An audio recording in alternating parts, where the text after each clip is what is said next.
MacReady. Antología ideada por María Larralde, con la participación de Elmer Rudenskrig.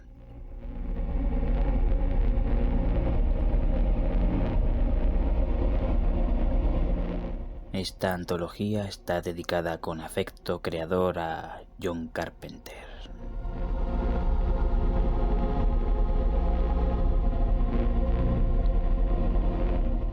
Preludio. En el principio todo fue oscuridad. Quizá fue de la soledad infinita de la que brotaron todas las formas posibles de vida en un solo instante.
Padre, o La Odisea de Ognus Mani, por Elmer Rudenskrig.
Ognus Mani siempre había sido un ser consciente. Necesitaba serlo para cumplir su función, pero él mismo no tardó en darse cuenta de lo inconveniente que resultaba para afrontar su propia existencia.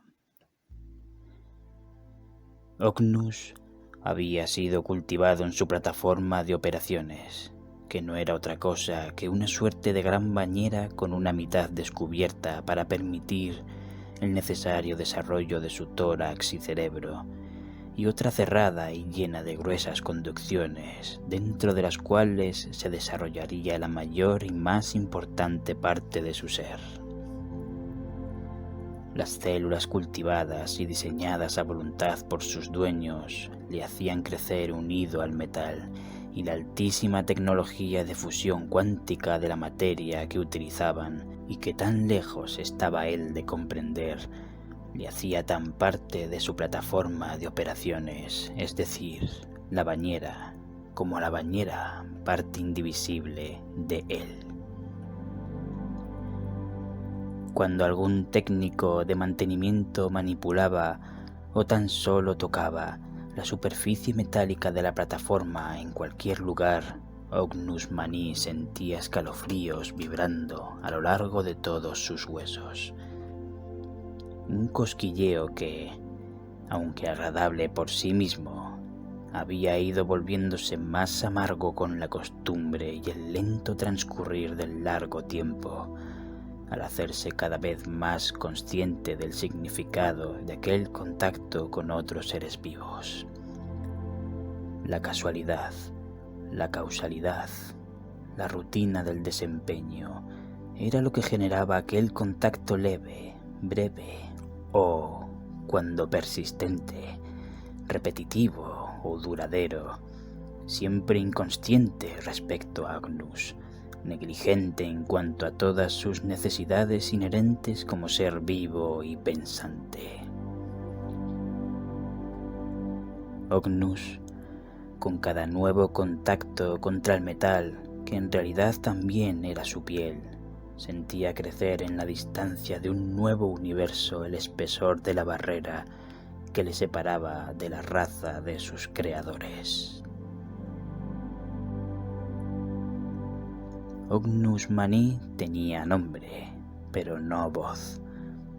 Sus poderosos y largos pulmones, fuertemente protegidos por su larga y resistente estructura de 8 costillas a cada lado de un grueso esternón tubular, por el que pasaba a gran velocidad el aire traído y vuelto a expulsar a través de las grandes toberas de debajo de su plataforma, no estaban dirigidos en manera alguna hacia ninguna sección provista de membranas susceptibles de producir sonido con su vibración, y ni siquiera conectaban con el atrofiado e inútil orificio de su boca u otra oquedad que diera con el exterior de su cuerpo en algún modo que le permitiera producir un sonido, aunque fuera involuntario. Ognus Mani era totalmente silencioso, salvo por el suave sonido que pudiera producir al moverse para operar los mandos de su plataforma.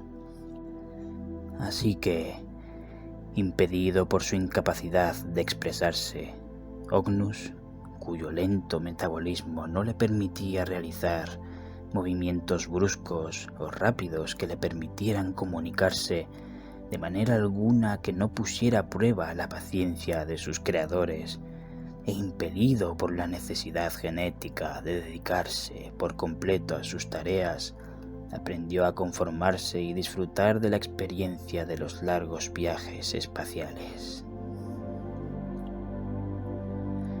Ognus gozaba explorando el universo a través del gran telescopio sobre él, que conjugaba las más óptimas de las miras ópticas, adaptadas a sus grandes y vidriosos ojos, y las más avanzadas pantallas lectoras que recogían los datos de los sondeos realizados con todos los tipos de radiación conocidos.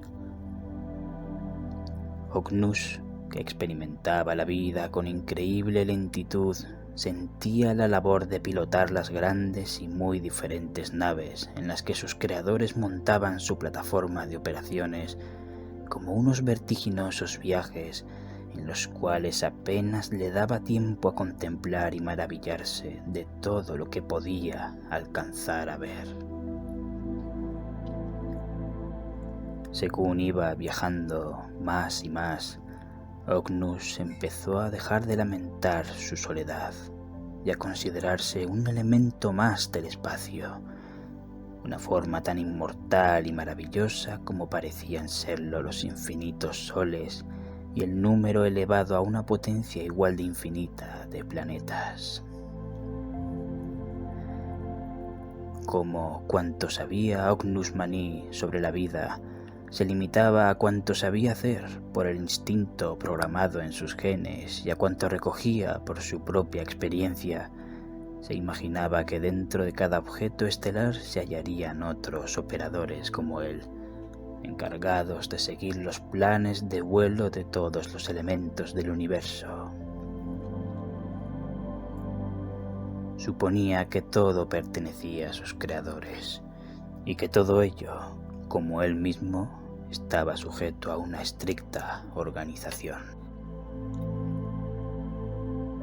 Ognus Mani se consoló así mucho tiempo, pensando en que todos los demás pilotos, tan numerosos, estuvieran pensando lo mismo que él, llegando a las mismas conclusiones. No estaban solos. No solo existirían otros como él en otras naves, como en las que le montaban a él para transportar mercancías y pasajeros. Estaban en todas partes. No se sabe cuánto tiempo pasó satisfecho de aquella idea, pero la pesadumbre volvió a él muy poco a poco. Se acabó percatando de que, aunque su plataforma de operaciones se montaba en muy distintas naves para cada viaje, nunca había llegado a cruzarse con alguna de ellas. El largo tiempo que pasó observando el universo empezó a hacerle pensar que, por improbable que pudiera ser, en algún momento tendría que darse la casualidad de detectar otra nave de sus creadores.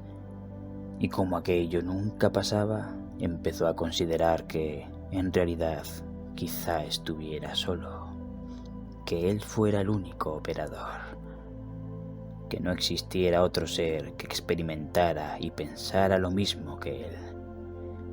Lo que su imaginación había logrado, que era el hacerle sentir parte de una comunidad con la que sentirse identificado, la propia experiencia se lo había arrebatado.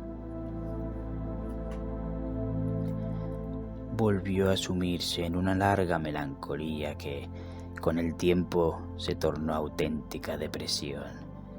Si su metabolismo no hubiera estado indefectiblemente subordinado a la mecánica y el buen funcionamiento de las naves, Ognus se hubiera dejado morir de hambre. Durante un largo tiempo deseó morir. No podía suicidarse, pues los mecanismos de seguridad del sistema de pilotaje del que formaba parte le impedían siquiera concebir la idea de estrellar la nave contra la superficie de algún planeta o dirigirla hacia alguna estrella hasta hacerla fundirse por completo. Pero había perdido todo interés en cuanto acontecía a su alrededor, durante otro tiempo incalculable e indeterminado. Ognus Mani siguió adelante con los planes de vuelo, ejecutándolos con diligencia, pero sin observar más el universo ni ninguna de sus maravillas, la mayoría de las cuales se conocía de memoria ya.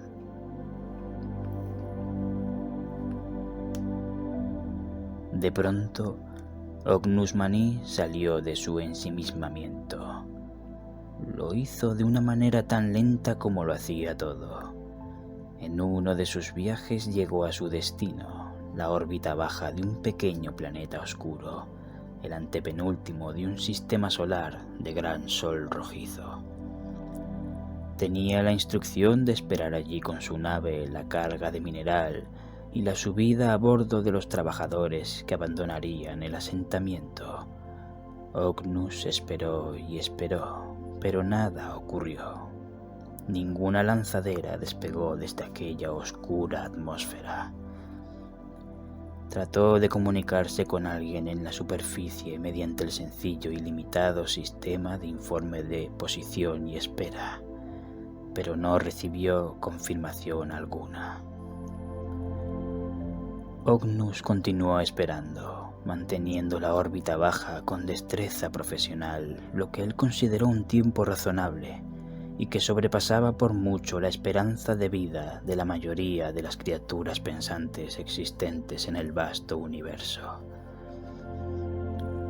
Durante ese tiempo también trató de reportar su situación en varias ocasiones con otros centros de control a variables años luz de distancia, enviando insistentes señales en diversos espectros de radiación. nunca obtuvo respuesta. Ognus, sin saber qué otra cosa hacer, tomó la iniciativa. Llevaría la nave a alguno de los destinos que ya conocía y esperaría que sus creadores tomaran, en consecuencia, el rumbo de acción que creyeran conveniente. Aquella era una vicisitud en la que nunca había tenido que verse, y la recién descubierta libertad eventual de movimiento se sumaba a la emoción de encontrarse realizando lo correcto, lo encomiable. Aunque Ognus no era capaz de pensar en aquellos términos, lo que sintió en ese momento fue orgullo de sí mismo, de descubrirse tan resuelto como para encontrar una solución por sí solo y de tener el arrojo de llevarla a término. Viajó y viajó durante largo tiempo. Sin embargo, las estaciones espaciales ya no se encontraban donde se suponía que debían estar. Uno por uno fue llegando y pasando de largo cada punto de encuentro, pero uno tras otro, en cada cual se encontró la misma desolación. No había rastro de accidentes o mensajes de alerta, nada absoluta. Ognus siguió haciendo a la nave viajar, sin nada mejor que hacer, pasando de manera repetida, cíclica e interminable por cada uno de los puntos de encuentro, una y otra vez sin detenerse por un tiempo que no estaba capacitado para calcular y al que ningún otro ser del universo podría sobrevivir. Nada ocurría, no encontraba nada. Nadie respondía a las rudimentarias señales de radio que podía enviar desde su plataforma de control. Nadie en todo el universo explorado. El gigantesco transporte estelar, vacío de personal para su mantenimiento y limpieza, empezó a acusar las centenas de milenios de abandono. Ognus, unido por la biomecánica a toda la nave, se empezó a sentir enfermo y cansado por primera vez en toda su vida.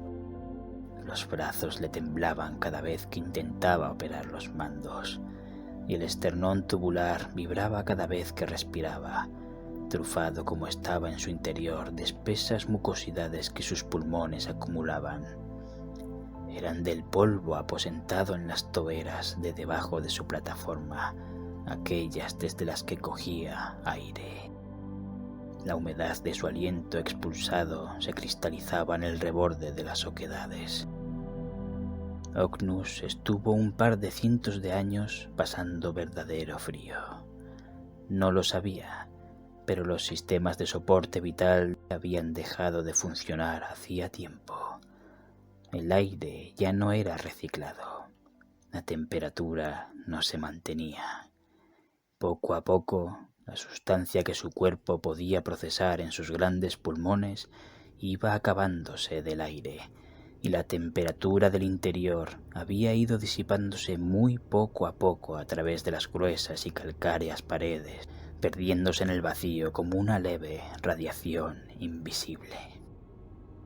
Los huesos y médulas y sistemas linfáticos de la nave empezaron a viciarse.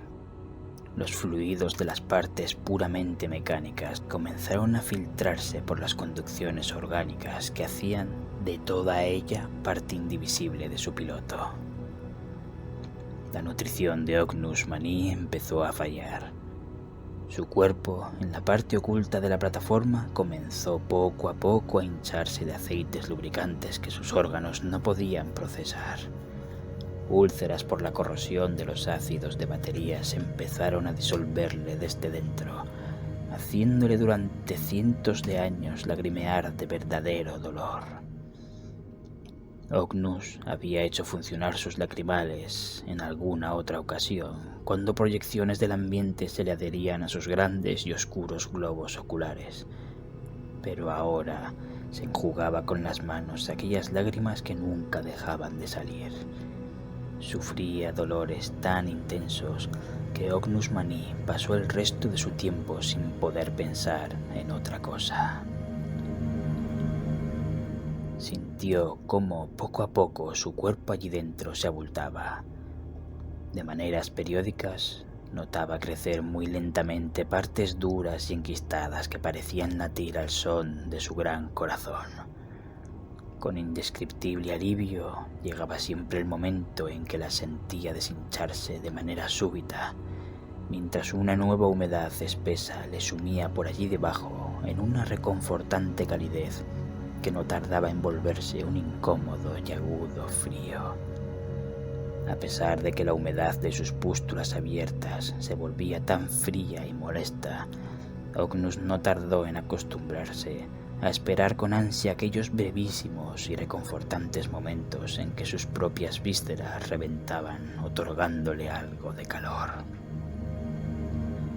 Sin dejar de llorar continuamente, y con su malformada boca pareciendo por primera vez expresar al fin lo que sentía, un silencioso y agónico grito de sufrimiento.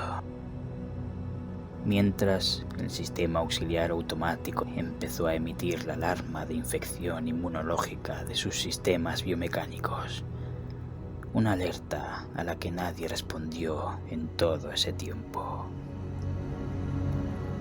La enfermedad del piloto, propiciada por la falta de mantenimiento de la nave, se filtró a toda ella.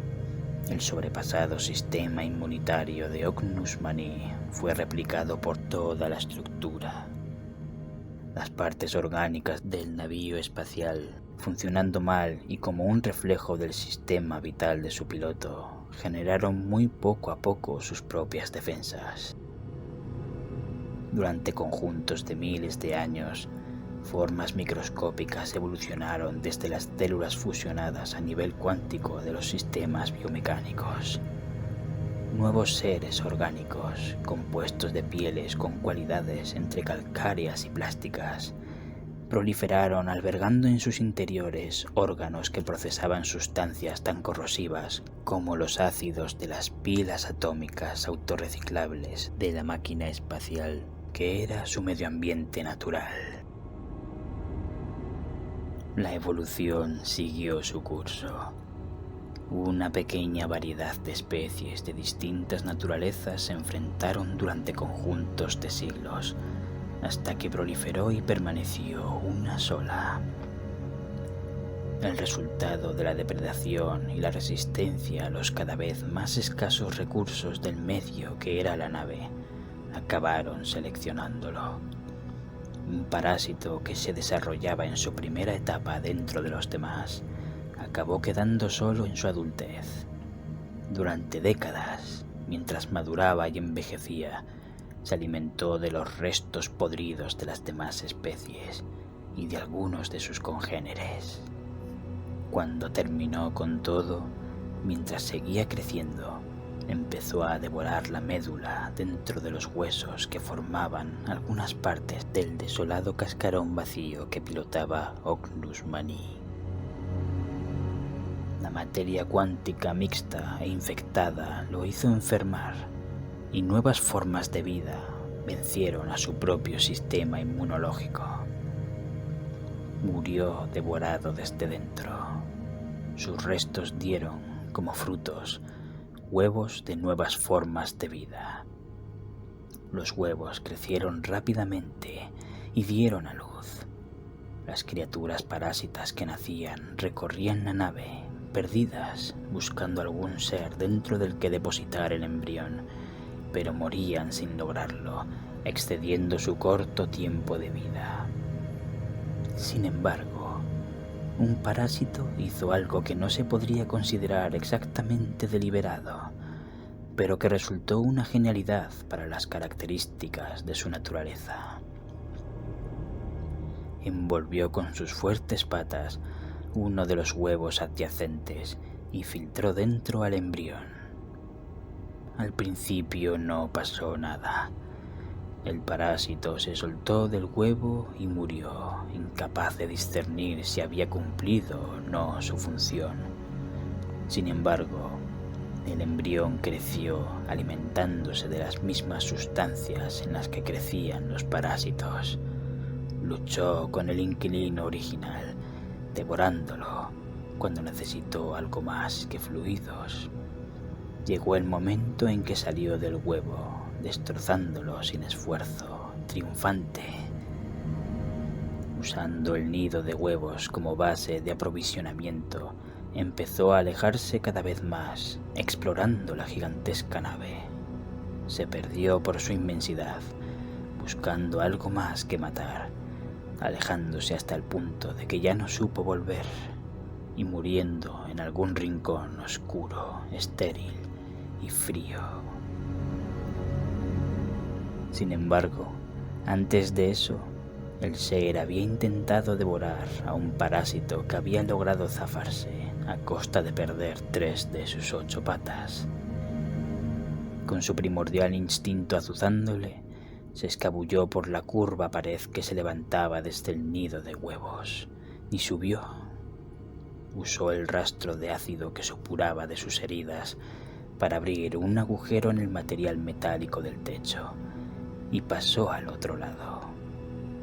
Allí, su limitada percepción distinguió enseguida lo que necesitaba: un cuerpo vivo y caliente. Impulsándose con la cola, ávido, recorrió en rápidos saltos la distancia hasta el enfermo Ognus Mani. Ognus, sin miedo pero dolorido, sintió que aquella cosa le envolvía con fuerza la cabeza y le introducía algo en la oquedad inmóvil de su boca. Su cráneo crujió, debilitado por la enfermedad, y el dolor le recorrió la atrofiada espina dorsal en una desgarradora vibración. Sin embargo, agradecía el calor de aquel abrazo orgánico y el tacto jugoso y caliente de aquella conducción blanda en su garganta, seca desde tiempo atrás. Perdió el conocimiento, asfixiado. Cuando se despertó, se sintió confundido. Nunca antes había dormido o había sufrido nada parecido a una pérdida de consciencia. Por un momento tuvo la sensación de que todo volvía a empezar, que era su primer día de vida otra vez. Pero no. Reconocía el frío y el silencio. Sabía que su primer día había sido cálido y que había habido movimiento y luz, vida a su alrededor. Ahora no había luz ni calor, solo oscuridad y frío, pero vida en su interior. Notó algo moverse bajo su recostado pecho. Le dolía. Ognus se agitó. Se llevó ambos brazos al pecho y trató de inmovilizar aquello, pero no podía. Empujaba su corazón y sus pulmones, todo lo que tenía dentro. Se movía hacia su derecha, abriéndose camino a través de todo. Ognus sentía que se ahogaba. De las toberas bajo la plataforma rezumaba, expirada, sangre oscura. Lloraba, silencioso, y de pronto lo vio. Con un crujido que lo sobresaltó, apareció sobre su pecho una nueva forma de vida. Reluciente y gris, se retorció en su largo cuerpo para mirarle directamente. Ognus estaba agradecido. Le dolía el agujero abierto en sus costillas y el interior herido, pero era el primer ser vivo que le miraba. Tratando de ser gentil, tendió su mano izquierda hacia el ser, pero éste le lanzó un estridente alarido y se escurrió hacia el suelo para recorrer con sus pequeñas pero rápidas extremidades la corta distancia hasta la oscuridad que rodeaba la plataforma de operaciones. Ognus Mani murió poco después por las hemorragias internas, aliviado por la desaparición del frío y embargado por el breve entendimiento con la criatura que había gestado. La nave recorrió la mitad del universo cartografiado por sus creadores y se alejó una distancia aún mayor desde sus límites. Sin impulsión ni gobierno, la máquina derivó hasta acabar atraída por casualidad por la gravedad de un planeta estéril. Se estrelló, hundiéndose bajo la dura superficie de afiladas rocas la mayor parte del descomunal y ancestral fuselaje. Pasarían cientos de miles de años antes de que otra especie detectara la alarma de infección inmunológica biomecánica. El principio.